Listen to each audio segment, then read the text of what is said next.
Anong topic niya? Ito na ang matinding punto for punto sagot ni Justice Ay! Sumagot si Justice Carpe. Ito din na natin dito. Ang kaso sa Korte Suprema, petition questioning the constitutionality of Republic Act 9522. Wait lang. Yun yung kaso, yung issue. Wait lang. 9 minutes ago lang to. Po replay. Mga kabunyog, mga kababayan, ang ating pong pagbati ng magandang araw, Pilipinas at mundo. Mga kabunyog, mga kababayan, kahapon, nasimulan ko nang i-discuss itong topic na to. Kaya lang sabi ko, punto per punto. Mayroon akong mas mahabang topic tungkol na sa punto por puntong sagot ni retired Senior Associate Justice Carpio kay Rodante Marcoleta. Kaya doon sa sabi ni Marcoleta na kakasuhan niya ng treason o katraydoran, pagtatraydor itong si retired Senior Associate Justice Carpio. Kahapon, ang sabi ko, ang una lang na diniscuss kahapon ni Justice Carpio, yung issue ng treason. Sabi ni Justice Carpio, paano mo naman ako kakasuhan ng treason? First year na law student. Sa College of Law, first year ka. Tinuturo na kaagad. Ang treason ay isang klase ng kaso na hindi pwedeng isampa. Walang treason, mga kabunyog, mga kababayan, yan yung malinaw na, ito yung sabi ni retired Senior Associate Justice Carpio kahapon. Diniscuss ko na ito kahapon, mga kabunyog, mga kababayan. Every first year law student knows that treason cannot be committed during peacetime. The crime of treason can be committed only if the Philippines is at war. That is clear in Article 114 of our revised penal code.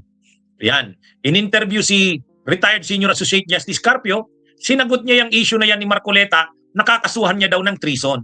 Na-discuss ko na po yan kahapon, mga kabunyog, mga kababayan. Hi, kabunyog Reynaldo Gonzales, kay Dennis Staples, kay Nino Mercurio, Renato Foas, sa Zamboanga, kay David Sabino, Orindain, kay Gilbert Araneta, shout out sa inyo mga kabunyog.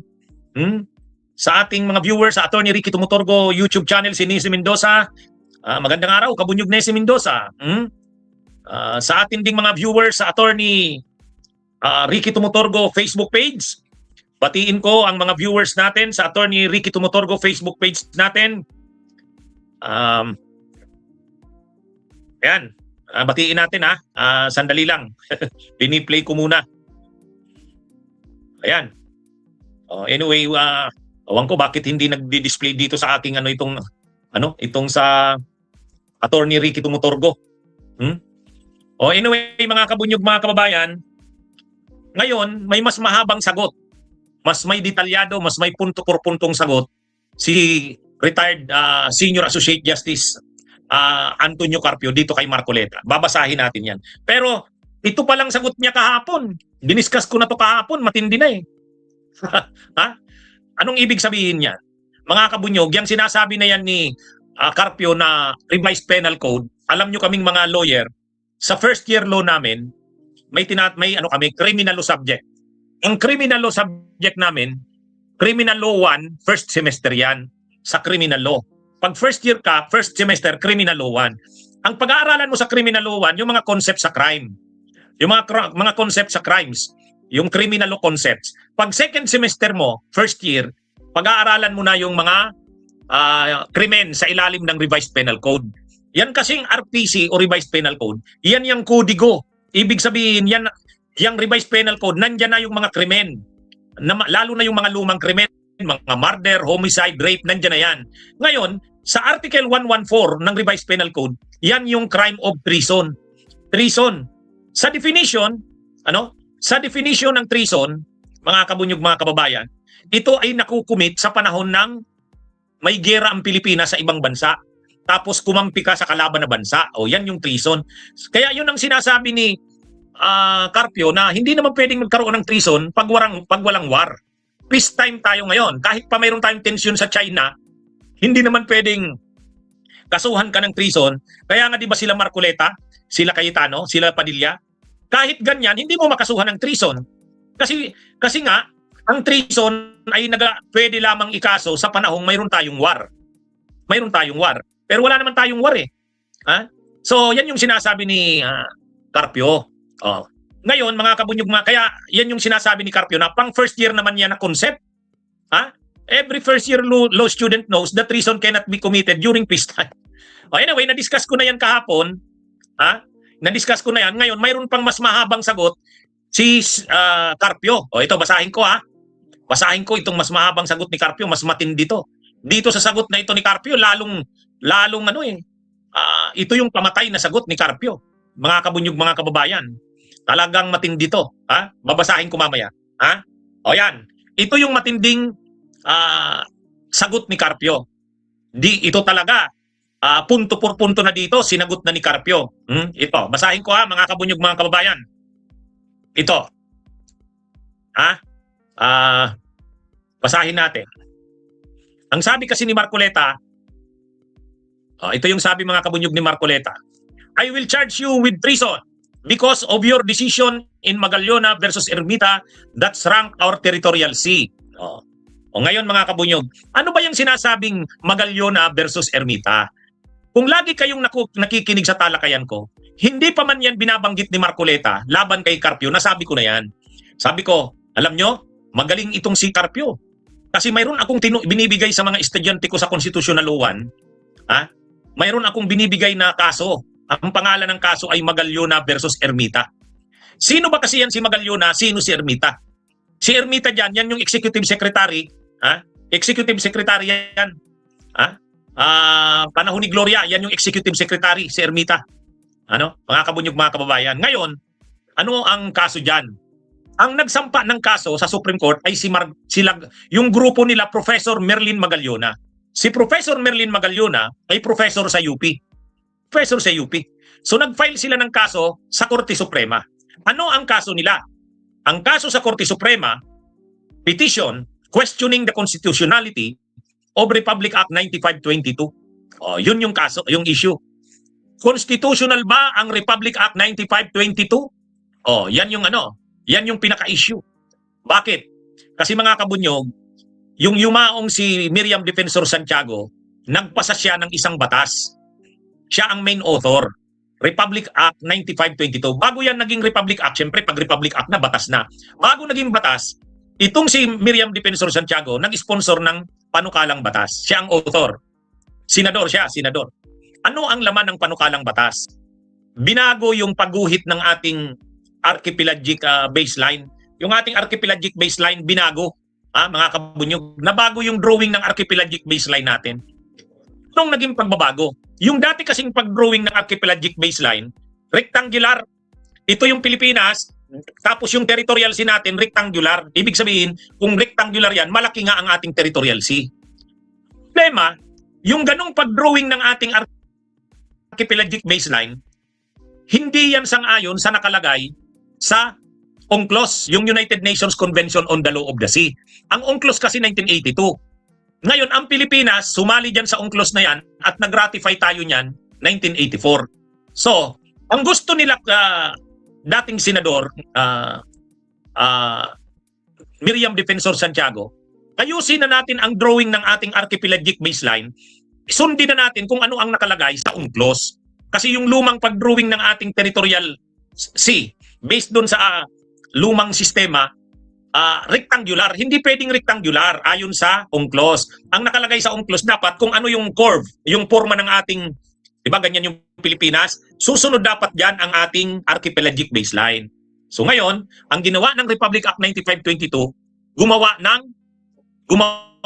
ng bagong drawing ng ating archipelagic baseline. Sinunod na yung korbada ng ating yung ating baseline. Hindi na siya rectangular. Ngayon, ang ginamit yung ganon, lumiit ang ating territorial sea.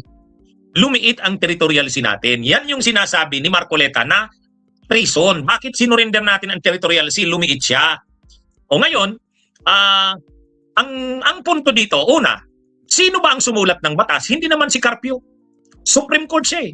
Ang sumulat ng batas, sila Miriam Defensor Santiago. Nakalusot sa House, nakalusot sa Senate, naging batas, pinirmahan ng Presidente. Republic Act 9522 na. Kaya lang, question sa Korte Suprema. Pagdating sa Korte Suprema, na-assign kay Carpio. Ibig sabihin siya yung sumulat ng desisyon. Pero hindi lang naman siya ang magdidesisyon nun. 15 sila na members ng Korte Suprema, sila ang magdidesisyon en banc. Siya lang ang sumulat ng desisyon, pero hindi siya ang nagdesisyon. 15. Ano ang naging desisyon ni Carpio na sinulat niya? Ang sabi niya, constitutional ang Republic Act 9522. Kasi tama lang yun na sumunod na tayo sa UNCLOS kasi pumirma tayo dyan eh. O, ay kung pumirma tayo sa UNCLOS, ayusin na natin ang mapa ng ating archipelagic baseline. Tama yung ginawa nila Miriam Defensor Santiago na gumawa ng batas. Kaya constitutional yung Republic Act 9522. So yan, mga kabunyog. Ngayon, ang gustong mangyari ni Marcoleta, bakit daw ganun ang sinulat na desisyon ni Carpio? Simple lang naman ang sagot ni Carpio. Hindi naman ako ang sumulat ng batas. Ang sumulat ng batas, Kongreso, sila Miriam Defensor Santiago, pinirmahan ng presidente. Nakarating naman sa Supreme Court, question lang naman kung constitutional ba yun. O tiningnan ng Korte Suprema, constitutional. Lahat naman sila na miyembro ng Korte Suprema, 15 sila, en banc, unanimous. Sabi nila, constitutional. O anong problema doon? Bakit mainit si Marcoleta kay Carpio? Hindi naman si Carpio lang yun. Di ba? Ngayon, basahin na natin yung buong sagot ni Carpio. Basahin natin ha. Ito yon. Yan, lakihan natin. Okay, banat. O yan mga kabunyog. Every first year law student knows that treason cannot be committed during peacetime. The crime of treason can be committed only if the Philippines is at war. That is clear in Article 114 of our revised penal code. Pinaliwanag ko na po yan. To charge me with treason, Senator Marcoleta has to amend Article 114 of the revised penal code to apply treason during peacetime. Yun. Kung gusto daw siyang kasuhan ni Marcoleta, amindahan niya muna ang revised penal code, Republic Article 114. Then, he has to repeal 2 provisions of the Constitution. Yun, malibagat ko. Kailangan niyang amindahan din ng Constitution o alisin yung 2 provisions ng Constitution. First, the prohibitions against ex post facto laws, preventing the retroactive application of penal laws. Second, the automatic incorporation of general principles of international law like the 12 nautical territorial sea limit as part of the law of the land. Next, he has to convince the President and the Senate to withdraw the Philippines from UNCLOS, a treaty which limits the territorial sea to 12 nautical miles, prohibiting coastal states from declaring any part of the EEZ and the high seas as part of their territorial seas. Finally, he has to convince the Supreme Court that the senators and House members who overwhelmingly enacted Republic Act 9522 amending our archipelagic baselines to conform to UNCLOS, the President who signed into law Republic Act 9522 and the Supreme Court justices who unanimously upheld the constitutionality of Republic Act 9522 have all committed treason. Tingnan nyo yan mga kabunyog, mga kababayan. Di ba matindi yung sagot ni Carpio? Sabi ni Carpio, okay, kung gusto mo akong kasuhan ng treason, marami kang dapat gawin. Marami kang dapat gawin. Talagang punto por punto, inisa-isa ni Carpio, ano? Kaya naman pala mga kakabsat, no? Kaya naman tinawag ni Justice Carpio itong si Marcoleta na isa sa mga ano tawag sa kanya ni Justice Carpio? Lowest rank attorney. My goodness, lowest rank pinakamababang uri ng attorney, mga anak kamote. So palpal. Tapos ngayon, yung nanghahamon, ang daming sinasabi, takot palang harapin si Justice Carpio, mga kakabsat. Ay, nako pa. Anyari, Marcoleta, ikaw nang hamon. Asan na yung hamon mo? Pinalagan ka. Ngayon, ang dami mo pa sinasabi. Ngayon, pinagbigyan ka ni Carpio. Ano ka ngayon? Kaya ka namin pinagtatawanan eh. Putragis. Tuloy, attorney. Mga kabunyog, mga kababayan, na ano nyo? Nakita nyo yung sagot ni ni Carpio, punto por punto. Sabi ni Carpio kay Marcoleta doon sa sagot niya, punto por punto. Kung gusto mo akong kasuhan ng treason, amindahan mo muna yung revised penal code. Kasi nakalagay sa revised penal code Nakalagay doon, Article 114, ang treason ay nakukomit lang pag panahon ng peacetime. Di ba? Di ba? Kaya ano yun? Amindahan mo muna. Ay, doon pa lang mahirap na yun. Amindahan mo ang revised penal code, Article 114.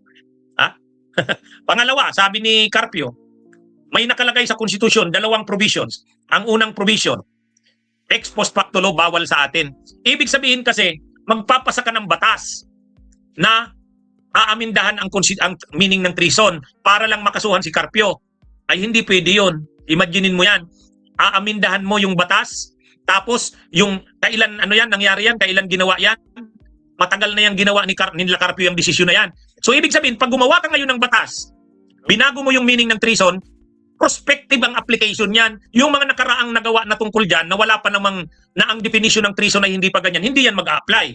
Pag in-apply mo yan paatras, kasi kailan ba yung desisyon na yun ni Carpio? 2011. Ibig sabihin, aamyendahan mo ngayon ang konstitusyon? Aamyendahan mo rin yung revised penal code para lang makasuhan ng treason si Carpio. Ano yan? Retroactive pala yan. Hindi pwede sa atin yung retroactive application. Pag gumawa ka ng batas ngayon, ang application yan, prospective. Ibig sabihin yung mga magagawang mga krimen sa hinaharap, hindi pa atras. Pangalawa, nakalagay sa konstitusyon natin, ang mga pinasukan natin ng mga kasunduan o conventions tulad ng UNCLOS, nagiging parte siya ng ating batas. Nakalagay din yan sa konstitusyon.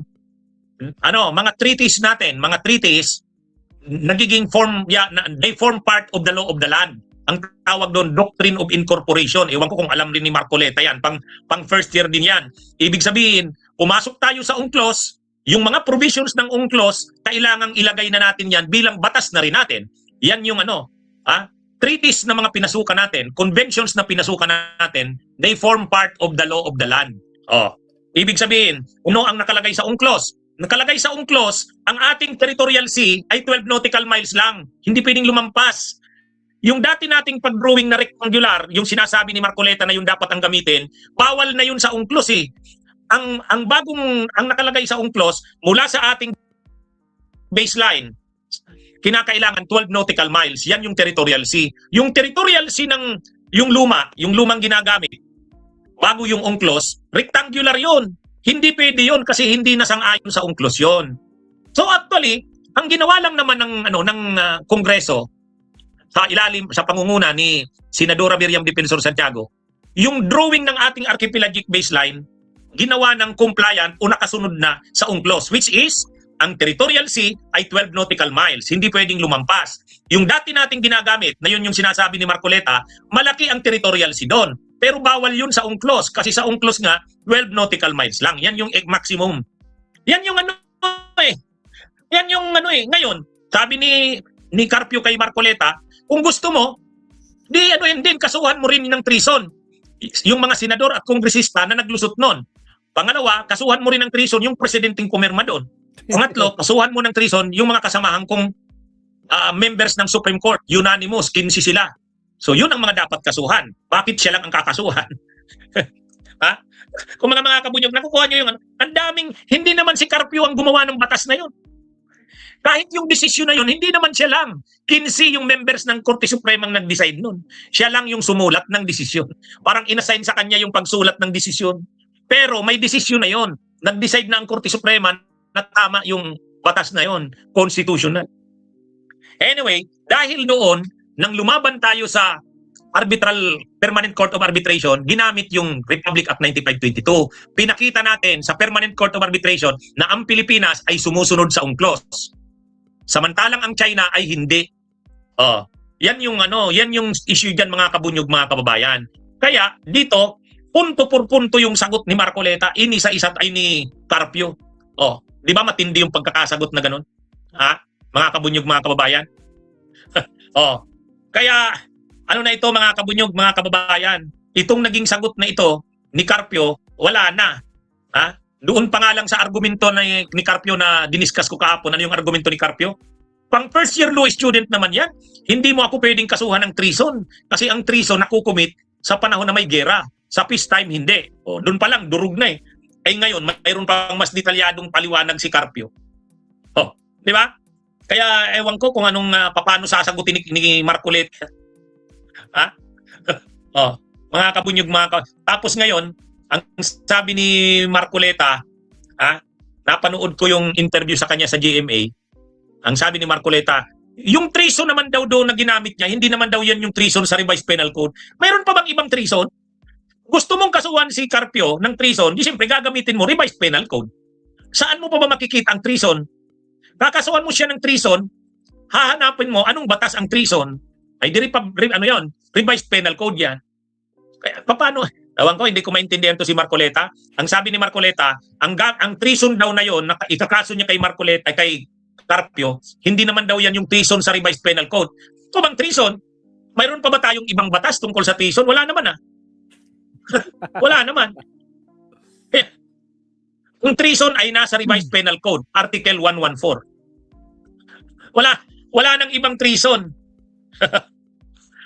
Kaya, ano, ewan ko ba? Hindi ko talaga maintindihan. Saka yun na nga, simple lang naman ang sagot ni Carpio. Sabi ni Carpio, hindi naman siya ang gumawa ng batas na yan. Republic Act 9522. Kongreso ang gumawa niyan. Pinirmahan yan ng presidente. Kasuhan mo yung mga senador at kongresista at presidenteng gumawa niyan. Nakarating lang naman kasi sa sa Korte Suprema kasi question nga. Question sa Korte Suprema. Pero ang naging desisyon ng Korte Suprema, constitutional. Yung argumento ni Marcoleta na nabawasan ang ating territorial sea, na ano na rin yan, na-settle na yan sa kaso na yan ng Magallona versus Ermita. Na-settle na yan, sinagot na yan. Nasagot na yan doon. Saka hindi naman si Carpio yung ano doon. Lahat ng members ng Korte Suprema ay ganun ang desisyon. Unanimous and bank. Diba? Yan mga kabunyog, mga kababayan. Kaya ang nangyari dito, ewan ko, paano ito mananalo kay Carpio? Si Marcoleta.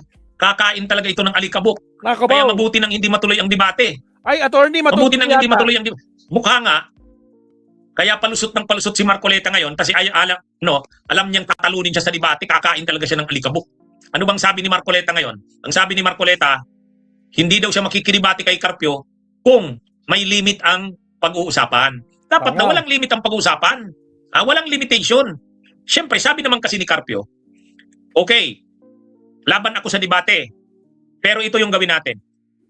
One, pagdebatehan natin dalawang issues lang. Una, yung sinabi ni Marcoleta na wala tayong West Philippine Sea, hindi naman totoo yan. Yan ay imbento lang natin. Walang coordinates yan. So yan ang una. Mayroon ba talagang West Philippine Sea? Legal ba yan? Mayroon bang coordinates ang West Philippine Sea? Yun ang unang issue. Ang pangalawang issue, yung bang Kalayaan Island Group ay labas sa teritoryo ng Pilipinas? Yun yung yan yung pangalawang issue. Ngayon, sabi ni Marcoleta, hindi. Dapat hindi lang yan dalawang issue na yan. Dapat lahat ng issues pwede nating debatehan. Sabi naman ni Carpio, hindi naman pwedeng ganun. Magdidebate tayo kung saan-saan mapupunta ang debate natin. I-limit mo yung issue sa kung saan lang. Actually, may willing nang mag-moderate saka mag-host. Ibig sabihin, sila yung gagasto sa venue, sila yung magpo-promote ng sa media para may mag-imbitang media, may mag-cover. Ang grupo yung Philippine Bar Association. Ready na. Tinanggap na rin ni Carpio. Sabi niya, okay ako dyan. Philippine Bar Association. Kaya lang, ang gusto talaga ni Marcoleta, wala daw limit.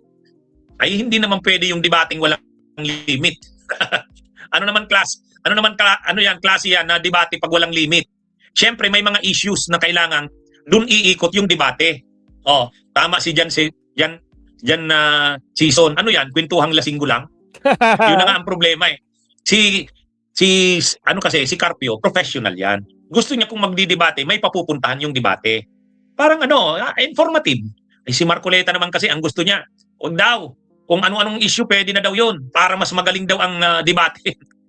Sabi nga ni Dinmil Santa Maria, ay pagkaganyan na wala namang issue, pag-uusapan, walang limitations, hindi na debate yan. Talakayan na lang yan.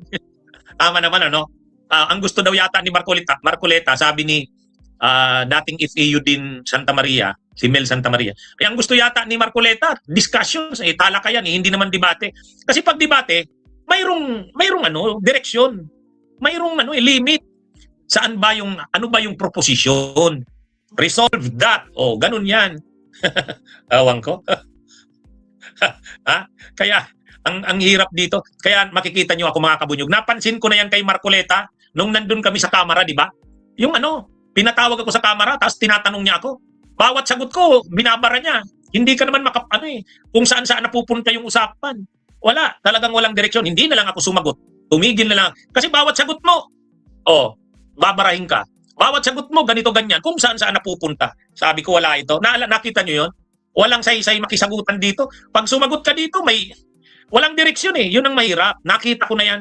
Kaya nung bandang uli, sabi niya, hindi na ako sumasagot. Sabi niya, I want him to apologize, Mr. Chair. Ay sabi ko, I'm sorry, Mr. Chair. I will not apologize. I will not apologize. Tapos sinasite niya ako in contempt. Eh, wala naman. Hindi naman pala siya member. Hindi naman pala siya member ng komite. Yan yung problema doon. Ako nakita ko na yan sa ugali ni Marcoleta eh. Ano siya? Gusto niya talaga kung ano-ano lang ang pag-usapan. Hindi pwede yun. Sa totoong debate, dapat mayroong disiplina. Mayroong disiplina. Hindi pwede yung ganun. Kaya si Carpio sabi niya, hindi ko aatrasan yung debate na yan. Pero ganito dapat ang pag-usapan. Ito yung issues. Bakit yung issues lang na yun ang pag-usapan? Kasi yun lang naman ang sinabi ni Marcoleta. Ano? Yun naman ang sinabi ni Marcoleta eh. Sabi ni Marcoleta, wala namang West Philippine Sea. Oh, di ba? Pangalawa, sinabi ni Marcoleta, yung Kalayaan Island Group, pwede nang i-give up yan. Oh, yan naman yung yan naman yung sinasabi ni Carpio. O sige, pagdebatehan natin yan. Mayroon ba talagang West Philippine Sea? Legal ba yan? O, pangalawa, yung Kalayaan Island Group ba ay labas ng teritoryo ng Pilipinas na pwede nang i-give up natin? O yun. 'Di ba? Ang linaw-linaw ng ang linaw ng direksyon ng debate. Ha? Okay, mga kabunyog, mga kababayan. Salamat, attorney. Basta dito Sisingit ko lang mga kabsat May nilabas yung ABS-CBN. Mukhang tinanggap na ni Marcoleta mukhang tinanggap na ni Marcoleta, mga kabsat. Share ko lang sa inyo bago tayo mag-end at bago tayo mag-last. Napaka-iksing topic lang, mga kabsat, no? Bago natin puntahan. May sinabi na mukhang tinanggap na. Ito totoo, yes, February 17, ngayon lang, no? Ilang minutes ago, 10 minutes ago, Mapsat, tinanggap na ni Senator Rodante Marcoleta ang alok ng Philippine Bar Association o PBA na maging host sa debate ni retired Supreme Court Justice Antonio Carpio. Layunin ng PBA na magbigay ng neutral na venue para sa isang open and respectful na diskusyon tungkol sa legalidad ng West Philippine Sea at sa status ng Kalayaan Group. Ayun, mukhang guys, meron tayong aabangan na makakain ng alikabok. Ay, putragis. Ito, abangan na lang natin kung kailan. Kasi kumasa na si Justice Carpio. Ang iniintay na lang si Marcoleta yung nang hamon. Ngayon, mukhang tinanggap na ni Marcoleta na magiging parang siya yung modifier ba? Tinanggap na ni Marcoleta itong PBA sa maging host sa kanilang debate. So, abangan ang susunod na kabanata. Alright? So, bago tayo mag-last topic, napaka-iksik lang. 1 minute lang yung last topic natin, Mabsat. Kay Senator Risa tayo. Alright? Countdown muna tayo, Mabsat.